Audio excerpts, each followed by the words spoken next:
Bueno, como dice el título del video, se trata acerca de las tareas escolares realizadas en casa y nos vamos a basar principalmente en dos lecturas, que es la de las tareas domiciliarias de Antonio Ballesteros y Usano y en los usos del trabajo en casa de la OCDE. Estas dos lecturas nos hablan sobre las tareas domiciliarias, es decir, tareas que encargan los maestros para que los niños realicen en su hogar. Ambos textos nos presentan ventajas y desventajas de esta práctica escolar. Entre las ventajas, por ejemplo, podemos encontrar que el niño practica todos los conocimientos y habilidades que se supone adquiere en la escuela y lo repasa con ejercicios o algunas actividades que debe de hacer en su casa y de preferencia con el apoyo de sus tutores. Entre las desventajas también se encuentra el hecho de que al encargar tareas uniformes para todos los niños y de la misma manera y el mismo ejercicio, el maestro está rompiendo con esa flexibilidad de saber cómo es la capacidad de los niños, cuál es su contexto, cuál es su situación económica, y no se sabe realmente si el niño puede realizar dicha tarea o no. Entonces creamos una brecha más distante de lo que ya de por sí existe entre los niños.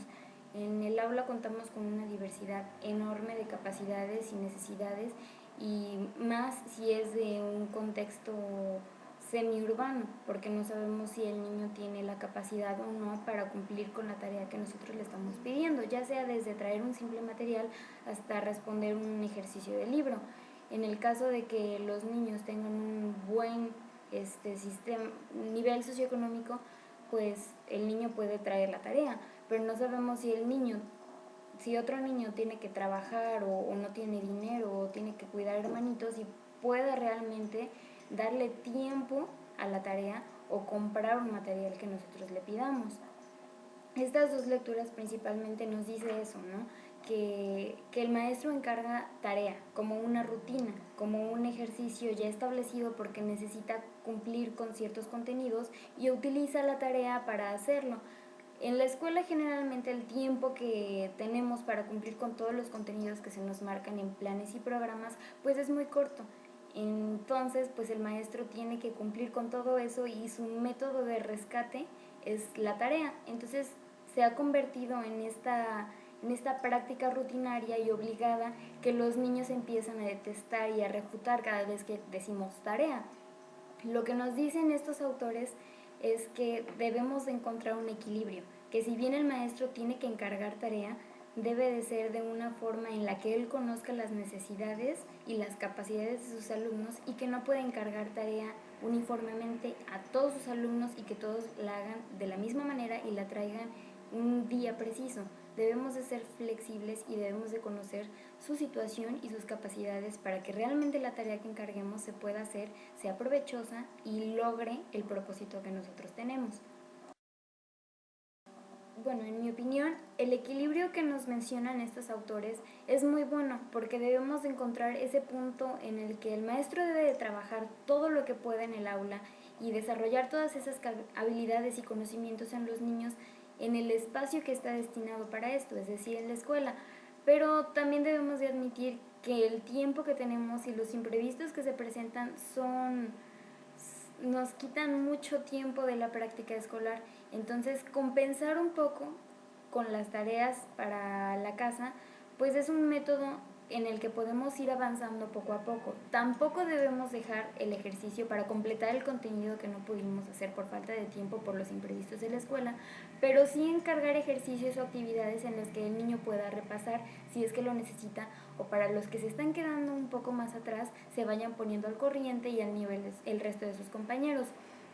En cuanto a materiales y encargar cosas que los niños tengan que comprar para traer a la escuela, pues sí hay que tener muy bien el conocimiento de su contexto, su capacidad de si trabajan o no, si tienen que cuidar hermanitos, si tienen tiempo, o si los tutores o los padres son muy accesibles y los pueden ayudar.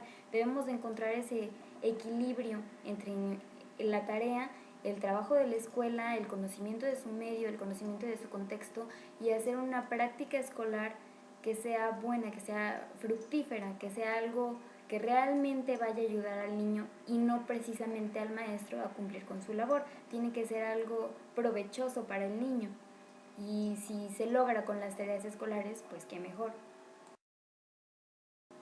Mi experiencia con las tareas pues es vista desde dos ángulos diferentes, porque tanto lo puedo ver como de estudiante de la normal, tanto como docente cuando me voy a las prácticas. Cuando estamos como estudiantes, cuando nos dicen la palabra tarea es de no, por favor, y es sobre todo por el hecho de que nos saturan de tarea. Entonces no nos dan tiempo, por ejemplo, de encargarnos con una tarea bien hecha y bien elaborada y hacerlo con gusto, porque ya nos están saturando con otra tarea y con otra tarea. Entonces nosotros ya nos ponemos frustrados cuando se trata de encargar tarea y no le vemos ese sentido que realmente tiene a el hecho de que te encarguen una tarea para tu casa, que sería repasar un contenido o realmente aplicar lo que estás aprendiendo en la escuela. Lo mismo pasa con los niños, entonces en ese sentido podemos ponernos en su lugar. El problema es que, por ejemplo, cuando nos vamos ya como docentes a las prácticas en las primarias, cuando no nos da tiempo de terminar una actividad de la planeación, nos ponemos como locos y lo primero que pensamos es vamos a encargarlo de tarea porque tengo la planeación del día siguiente y tengo que terminar esto y tengo que cumplir con el contenido y los aprendizajes esperados. Entonces inmediatamente nos remitimos a esta práctica educativa tan repetitiva y tan detestada por los niños, que son las tareas.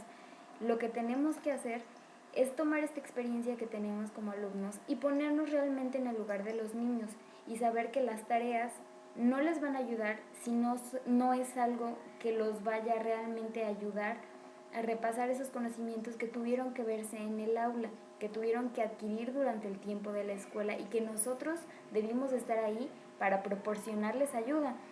No debemos de dejarles las tareas nada más porque no pudimos cumplir con el contenido de ese día. Yo, por ejemplo, en la práctica del semestre pasado tuve algunos problemas con las tareas. No encargué muchas precisamente por esta parte de ponerme en el lugar de los niños y lo único que hacía era encargar algunos materiales para que los niños trabajaran en la sesión del siguiente día. Como era un contexto pues urbano, pero urbano marginado y había pobreza, lo primero que pensé, igual y los niños no pueden llevar el material porque no tienen dinero o no tienen tiempo. Lo que hice fue comprar la mitad del material para todo el grupo. Es decir, si tenía 36 niños, llevé 37 transportadores en ese caso. Íbamos a trabajar cómo utilizar el transportador el día siguiente, entonces pues era un material indispensable en esa ocasión. La noticia fue que al día siguiente menos de la mitad de los niños me habían llevado el transportador. Entonces, aún llevando el material y con la esperanza de que al menos la mitad del grupo lo llevara, pues pudimos llevar a cabo la actividad al otro día, pero con sus dificultades. Entonces, a partir de eso aprendí y dije, ok, estos niños no pueden traerme el material que yo estoy pidiendo y debo de adaptar la práctica educativa. Lo que hice fue que en este semestre, en esta nueva práctica, pues dije, voy a prescindir de las tareas, ¿no? Nada más se suscitó en una ocasión en que no pudimos terminar la actividad que tenía planeada por imprevistos de la escuela y de mi maestra tutora. Entonces no pude terminar ese contenido, no pude trabajar el aprendizaje esperado que yo tenía para esa sesión y lo único que hice fue pedir una tarea a los niños y no era algo muy difícil porque era una tarea que ya habían hecho con su maestra tutora y yo nada más necesitaba una evidencia para poder anotar su aprendizaje esperado en las rúbricas. Lo que hice fue pedirles una fotocopia de la tarea que ya tenían para el día siguiente. ¡Qué sorpresa! Que llegan como 10, 12 niños que no pudieron sacar la fotocopia. Entonces, de nuevo dije, ¿qué pasó, no? Porque se supone que ya había visto esta situación de analizar su contexto, sus capacidades y adaptarme a ellos y pedir tareas que sí pudieran. Y yo pensé, pues una fotocopia no le cuesta a nadie. Pero luego me di cuenta de que puede ser que los niños no tenían dinero para sacar la fotocopia, no tenían papás que los llevaran a sacar una fotocopia o en ese momento no podían hacerlo y pues tuve que mostrarme flexible los días siguientes y recibir las fotocopias o el método que tuvieran para entregarme la tarea días posteriores. Eso es lo que un maestro debe hacer, mostrarse flexible ante las necesidades y las problemáticas que presentan sus alumnos. Y en mi experiencia pues he tenido varios casos con las tareas. También hay niños que sí lo entregan y muy puntual y muy presentable, pero pues son niños con ciertas capacidades económicas que no todos tienen. Entonces son cosas que el maestro debe de reconocer en su grupo.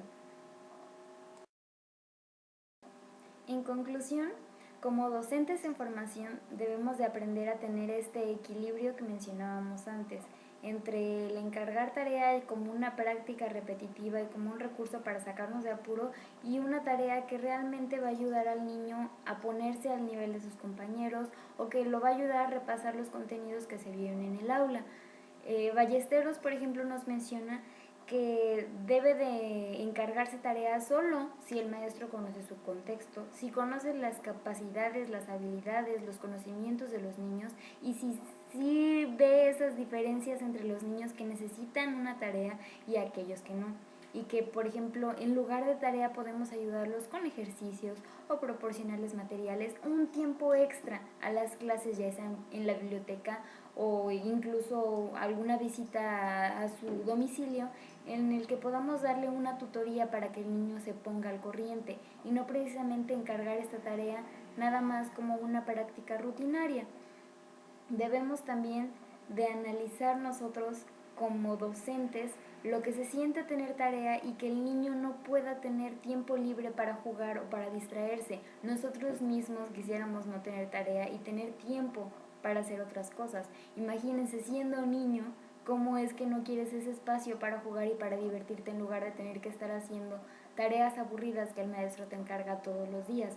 Entonces, sí es un recurso que no podemos descartar definitivamente porque sí ayuda, pero solo si lo sabemos utilizar. Y estas dos lecturas nos dicen muy buenos puntos, muy buenas ventajas y desventajas que tiene la tarea y es digno de analizar porque realmente no te pones a pensar en ese tipo de cosas cuando estás frente a grupo.